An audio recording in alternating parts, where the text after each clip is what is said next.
Happy holidays, Nicole. So great to see you again. Thank you. I love this time of year. Happy holidays to you as well. Thank you. Today is, this week is holiday, Christmas week. We are gearing up, and it is time to talk about real estate and mortgages. You have been bonkers busy this year. I mean, I can't even believe how much has happened this year, not only with COVID, but just with buyers getting out there, buyers getting off the fence, purchasing homes. With that said, we talked a lot about, before we got on this call, about the housing price index, the HPI. Yes. A lot of buyers still on the fence, though. A lot of them still thinking about, can I afford a house out there? As you see my cat going behind me. Sorry about that. He's roaming. Love it. Yeah. So, a lot of buyers are still concerned. The appreciation has gone up. That's great for current homeowners. But talk to us about how home buyers can now still get off the fence in 2021 and purchase that home. So you're so right. I mean, people are still sitting on the fence waiting for this bubble to burst. And I know we're going to talk about that in a minute, but in the meantime, it's like this speed train that's going by you that is clipping at such a fast pace. And if you're not clamping on, you're going to miss the opportunity because you're paying rent right now. Or even if you want to start purchasing investment properties, the longer you wait, that home will cost you more next year.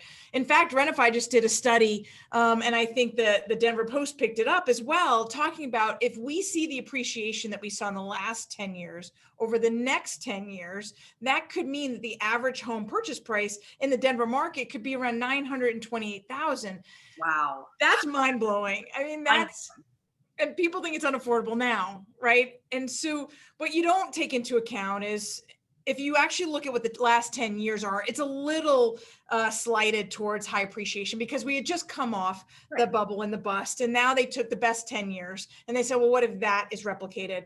But even if I go back 20 years or 30 years and I take an average and I take that over the next 10, that still could be 820, 840 for an average home price. But if you think 10 years ago, it was 240 and today it's 480, and those are approximate numbers. When you think of home purchase prices, you're still thinking about the fact that your incomes have gone up, right? The value of the dollar, inflation, what your wages, like all these things have gone up. So it's not like home prices are going up exponentially when nothing else is. Comparatively. So life changes and we all spend more on the same things, and we spend more for a gallon of milk than our parents did and our grandparents. So you expect that to happen, but it keeps happening.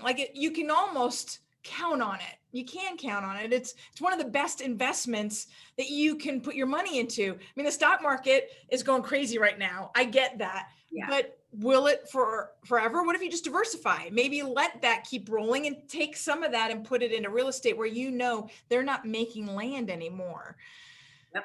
I mean, that's exactly what we were just talking. That's what my boyfriend just did. I mean, he cashed out on a lot of his stocks, and because interest rates are so low right now, he purchased an investment property up in the mountains in Steamboat because he thought for the next 10, 20 years, that's some place that he would want to go to. Now, did he overpay on that property? Yes, but for right now, like you said, with appreciation coming up, he had to beat out those cash offers. So we had to go in way over asking price. But at the same time, that's a property he's going to keep for the next 10 to 20 plus years. So that appreciation will come back to him here pretty soon.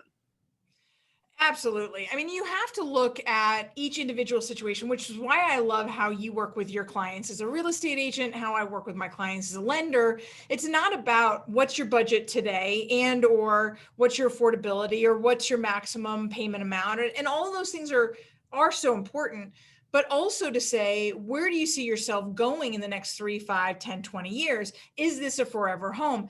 I had a client come back to me and he was putting some money in a renovation on a home near downtown. And he said, is this too much? Right.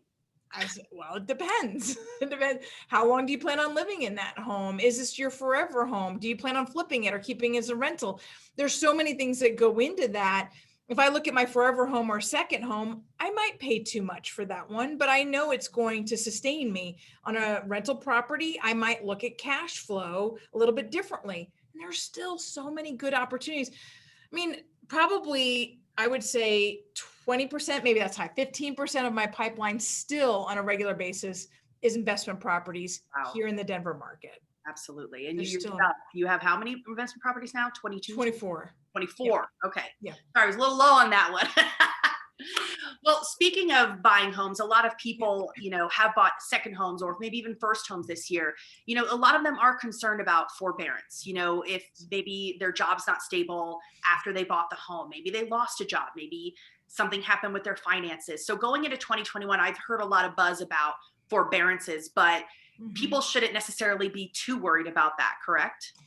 No, because I ran some numbers. So the forbearance on a national level is sitting at about 5.58% of those people who have mortgages. Now, about 63% of all homes are mortgaged to some degree. The rest of them are all owned free and clear. And so if I look at that, 63% have a mortgage, 5.53 are in forbearance.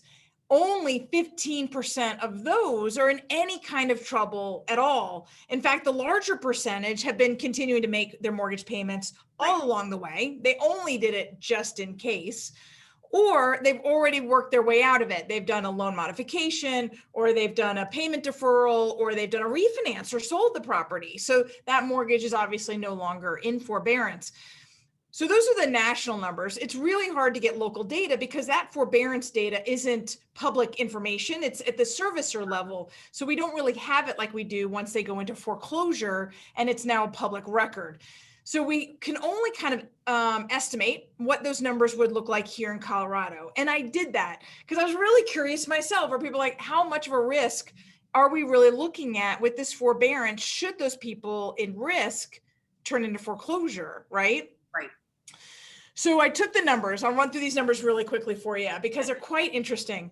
1.2 million households in the DMAR 11 county area. And I went up to the Census Bureau.org and I took the 11 counties and I added up the number of households. So 1.239, 1.2 million, 63% of them have a mortgage. That's 780 homes that are mortgaged here in Colorado, or not even in Colorado, in the 11 county area.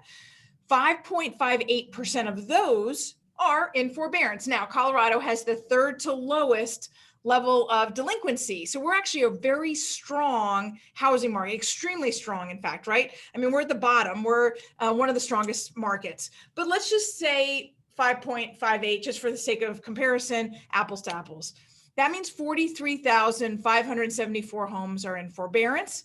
Then if I take 15% of those, 5,138 are actually in trouble. Now, if I add that to the active inventory we had at the end of November, I still only have like less than 1.5. I have like 1.3 months of inventory. No, I'm sorry, 1.7. 1.7 months of inventory if I take the active inventory at the end of November and add on the entire 5,138 homes that are at risk and they all went on the market the same month. I still only have 1.7 months of inventory. It's still a seller's market. It doesn't even begin to satisfy demand. And that's what I was just going to say is that if those people, let's say, unfortunately, if they lost their job due to COVID or are worried about going into foreclosure or forbearance, if they have enough equity in their home, they possibly, if it works for them and their families, they possibly could sell before and cash out and get that equity before any trouble could happen. Absolutely. Yeah, absolutely. We have an incredibly low delinquency rate here in Colorado, an incredibly high equity rate here in Colorado. Less than 2% homes in the entire state are underwater still. So with those kinds of numbers, we just don't have the foreclosure risk that will then turn to losing value. Yeah, what we'll do is maybe some of those homeowners, and it's regretful as it is, right? Yeah. They'll have to sell quickly. Is what they'll have to do. They're not going to go into foreclosure. They're going to sell quickly. They'll move into a rental situation while their job situation gets rectified and they're back to home ownership. So those homeowners are renters short-term, giving renters an opportunity to become homeowners that have so anxiously been sitting on the sidelines. Exactly. Well, now that we're at the end of 2020, we're looking forward to 2021. Anything new that's come across your desk that you want to tell our viewers about, buyers or sellers, or anything that they should be looking forward to for 2021? So the Fed came out last week extremely bullish on what their expectations were, both for GDP and unemployment.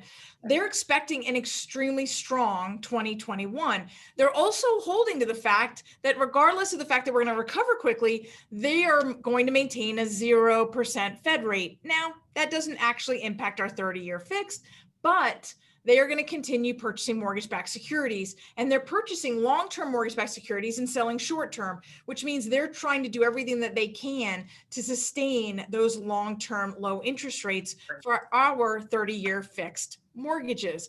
So whatever's in their power to do, they're doing. Of course, with Yellen going in as Treasury Secretary, Powell's got somebody at his side that also believes in low interest rates. So I really do think that the 2021 year could be an opportunity to get into a home. Yes, you might pay slightly more than you think it's worth today, but with these low interest rates, which we hit for the 15th time, it almost becomes ridiculous. Yeah. With these low interest rates, making sure that that monthly payment is extremely low, allowing you to cash flow once you turn it into investment, or have something that's really within your budget so that you can continue to invest in other real estate properties for long-term wealth. Absolutely. Very well said. Well, Nicole, thank you so much for joining us again. Nicole Rueth with Fairway Independent Mortgage. If any of you have questions about your mortgage, about refinancing, maybe qualifying for a first-time home buyer mortgage, I will have Nicole's information below. And if you have any questions about the real estate market, feel free to give me a call. My number will be below as well. Nicole, Happy New Year. I can't wait to see you in 2021 for our January update. Me as well. I think it's going to be a great year for, obviously 2020 had a whole set of situations, right, that we don't have time to go into, but 2021, we're coming out, right? We're seeing the light at the end of the tunnel on COVID and the opportunity to continue to build real stability for families in their homes. What a blessing that is. Absolutely. Let's Yes. keep on walking towards that light and focusing on the positivity. And I will cheers you in 2021. Agreed. All right. Bye-bye. Have a good day.